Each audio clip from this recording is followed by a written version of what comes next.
नमस्कार बंधू भगिनींनो, आपल्या सगळ्यांचं सहर्ष स्वागत आहे स्वास्तिकम या माझ्या चॅनलवर। आज मी आपल्यासाठी एका वेगळ्या संतांची कथा घेऊन आलेली आहे। चला तर बघूया आजचे आपले संत कुठले आहेत।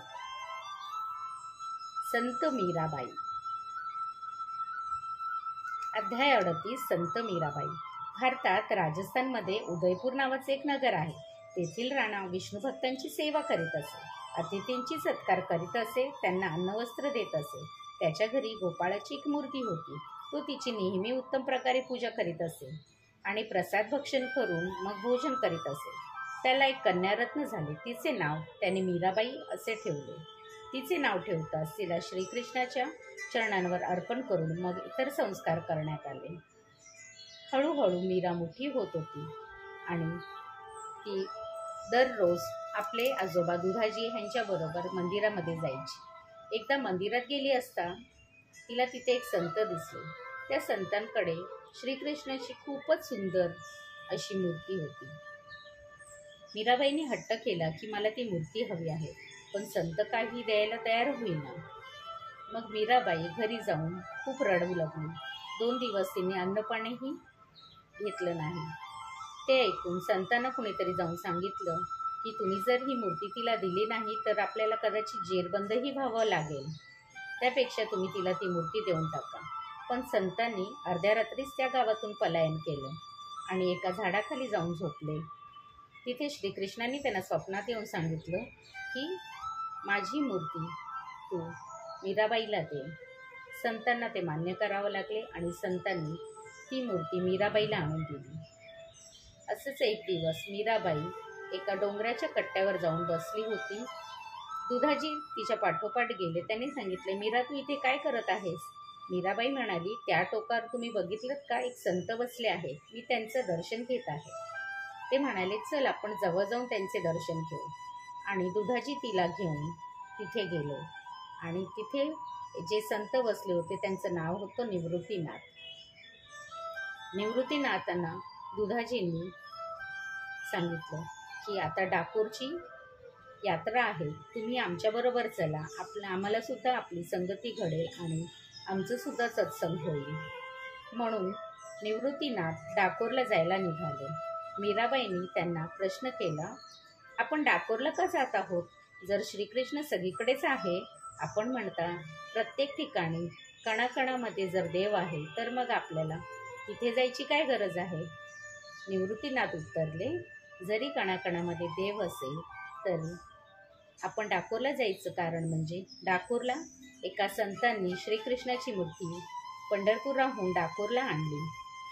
ह्या संतांचा सुद्धा आपण जर संग केला तर आपल्या भक्तीमध्ये सुद्धा वृद्धी होईल, म्हणून आपण अशा ठिकाणी जात आहोत। आणि असंच करता करता ते डाकोरला गेले।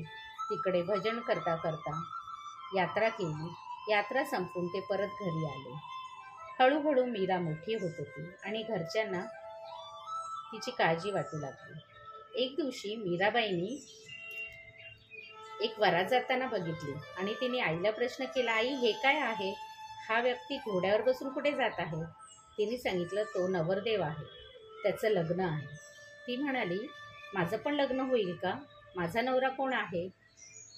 मीराबाईची आई काहीतरी काम करत होती, म्हणून तिचे सारखे प्रश्न येत असताना तिने तिला कंटाळून सांगितलं की तो आत मंदिरात बसला आहे ना श्रीकृष्ण, तोच तुझा नवरा आहे। आणि मीराबाईंनी ते मान्य केलं। त्या दिवशीपासून श्रीकृष्णांना ती आपला पती मानू लागली आणि त्यांचीच पूजा करू लागली, त्यांच्या भक्तीमध्ये लीन राहू लागली। तशातच तिला भोजराज हे मेवाडचे राजाईचं स्थळ आलं। भोजराज तिला बघायला आले असताना एकांतात त्यांनी तिला विचारलं की तू माझ्याशी विवाह करण्यास तयार आहेस का? मीराबाईंनी सांगितलं की माझं लग्न तर झालेलं आहे, मी दुसरं लग्न कसं काय करू शकते? त्यांनी विचारलं, तुमचं लग्न कोणाबरोबर झालेलं आहे? मीरा उत्तरली की माझं लग्न श्रीकृष्णाबरोबर झालेलं आहे, मी त्यांची पत्नी आहे, मग मी तुमच्याशी कसं लग्न करू शकते? तरीसुद्धा भोजराजांनी तिला विनंती केली की तू माझ्याशी लग्न कर आणि मेवाडला चल। तू मेवाडला जर आलीस तर मेवाडच्या लोकांना सुद्धा भक्ती मिळेल। आणि हे मीराबाईंनी मान्य केलं। त्या दोघांचा विवाह झाला। भोजराज तिला स्वस्थानी घेऊन आले। मेवाडला आणि त्यांच्या बहिणीने त्या दोघांचं स्वागत केल्यानंतर तिने बहिणीला सांगितलं की बहिणी, तुझ्याकडे तर कित्येक हार आहेत, मला जो सगळ्यात किमती आणि मौल्यवान हार असेल तो देशील का? मीराबाई म्हणाली, हो ना, देईन मी तुम्हाला. आणि तिने तुळशी माळा काढून तिला दिली. नणंद खूपच रागवली. ती म्हणाली, हे काय देताय मला तुम्ही? तुमच्याकडे एवढे मौल्यवान हिरेजडित हार आहेत आणि तुम्ही मला हा तुळशीचा हार देत आहात. ती म्हणाली, माझ्यासाठी हाच सगळ्यात मौल्यवान हार आहे. पण ती नणंद तिथून रागून निघून गेली. भोजराज तिच्या भक्तीवरती प्रसन्न होते. त्यांनी तिला कधीच विरोध केला नाही. हळूहळू भोजराजांचा मृत्यू निकट आला. त्यांना शेवटच्या क्षणी मीराबाईंनी श्रीकृष्णाचे दर्शन घडवले.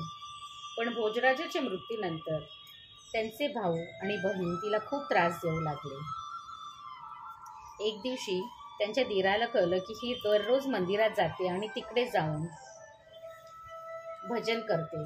त्यांना खूपच राग आला आणि संतापाच्या भरात त्यांनी एका वैद्याला विष बनवण्यासाठी सांगितलं. ते विष त्या वैद्याने बनवून आणून दिलं. पण ते विष पिल्यावर सुद्धा मीराला काहीच झालं नाही. तिच्या दीराचा राग आणखीनच वाढत गेला. एक दिवशी मीराबाई मंदिरात गेली असता तिला संत रोहिदासांचं दर्शन झालं. संत रोहिदासांकडनं तिने दीक्षा घेतली आणि तिची भक्ती वाढतच गेली. ती गावोगावी फिरून भजनं करू लागली. मेवाड सोडून ती सगळीकडे जाऊन देवाच्या भक्तीमध्ये इतकी लीन राहिली. एक दिवशी तिने श्रीकृष्णाला सांगितलं आहे की मी तुमची पत्नी आहे, मला तुमच्यामध्ये सामावून घ्या, मला आता ह्या जगात राहायचं नाही. कारण तुम्हाला माहीत आहे मी गेल्या जन्मापासून तुमच्या भक्तीची वाट बघत होती आणि या जन्मामध्ये मला तुम्ही हे सुख दिलं.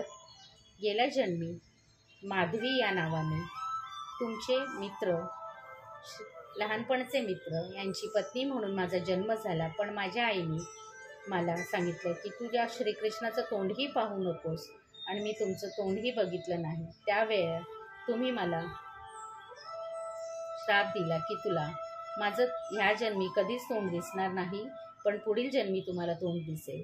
आणि त्याप्रमाणे मला ह्या जन्मी तुमचं दर्शन घडलं, तुमची संगती मिळाली आणि मी खूप प्रसन्न आहे. पण आता मला ह्या जगात राहायचं नाही. आणि असं म्हणून मीराबाई कृष्णामध्ये विलीन झाली. विठ्ठल विठ्ठल जय हरी विठ्ठल, विठ्ठल विठ्ठल जय हरी विठ्ठल. श्री विठ्ठल रखमाई पर्णमस्तु. शुभम भवतु.